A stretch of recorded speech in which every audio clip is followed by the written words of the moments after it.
One of the challenges that we face is that the people we represent and speak for are the police officers who respond to these shootings and are the most likely oftentimes to be the victims of these shootings. And we speak for the families of others who suffer. The other side are the people that make money off of this, and it's oftentimes an uneven battle.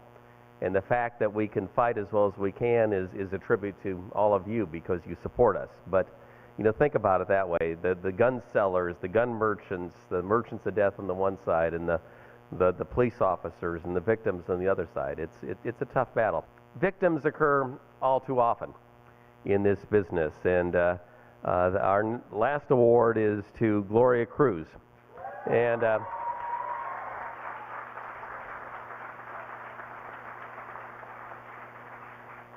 Gloria came to this issue the way that we don't want people to come to this issue. A little over 5 years ago on Labor Day, her niece was shot and killed by a stray bullet at a Labor Day picnic. And when the media attention to that killing, as it does to all killings, died down, Gloria realized that there really wasn't anyone else in her community that was fighting to take action. And so she decided on her own that she wanted to make a difference. She started the chapter. She decided to educate herself. She read Donna Dees Thomas's book, Looking for a Few Good Moms, about the Million Mom March. Gloria started her chapter in the Bronx, and she got things going. And she has been, you know, if you're looking for a tireless advocate, it's Gloria Cruz. It's whenever there's an issue, whenever there is a shooting, whenever there is a chance to make a difference, Gloria is the one that stands up. A couple months ago, she helped lead a march on City Hall from the Bronx, people talking about gun violence, the toll it takes in this city and cities around the country. She's been a tireless fighter for justice. She's advocated for victims' rights. She's worked with elected officials. She's volunteered her time. She's been a dedicated member of the community. She talks to the media. She does what has to be done. You know, and she's got other things she's doing. She's the mother of 4. She's a grandmother of 2. But she spends her time to try to make a difference on this issue. And you know, this isn't hardly enough to say thank you to Gloria. But Gloria, come on up here and let's recognize you with the Brady Center Advocate Award. I'm very, very humbled to be here.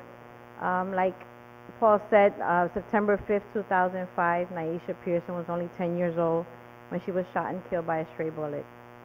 I worked for corporate America for over 24 years when I decided that what's going to happen after she was gone, and all the media went away. So I reached out to New Yorkers Against Gun Violence, and they introduced me to Edie, and Edie introduced me to Donna Dees Thomas.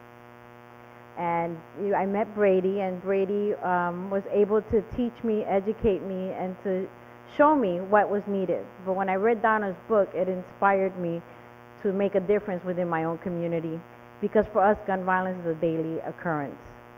Children are being killed as young as 2, elderly being killed as 92 years old. And it happens to us all the time.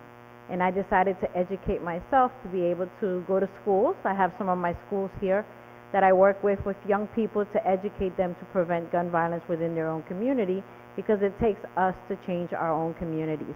I work very closely with the mayor's office, and I thank him so much for his support and everything he's done. It's inspired me to work with the police department. I also work with Commissioner Kelly, and we've worked very hard and diligently to better the Bronx and our city. Last year, we successfully, through our outreach efforts in the Bronx, we took 1,186 guns off the streets. And that wasn't alone. A very wise man once told me working together works, and it has been very tireless to work together, because everyone doesn't want to speak about gun violence. It's a subject matter nobody wants to talk about.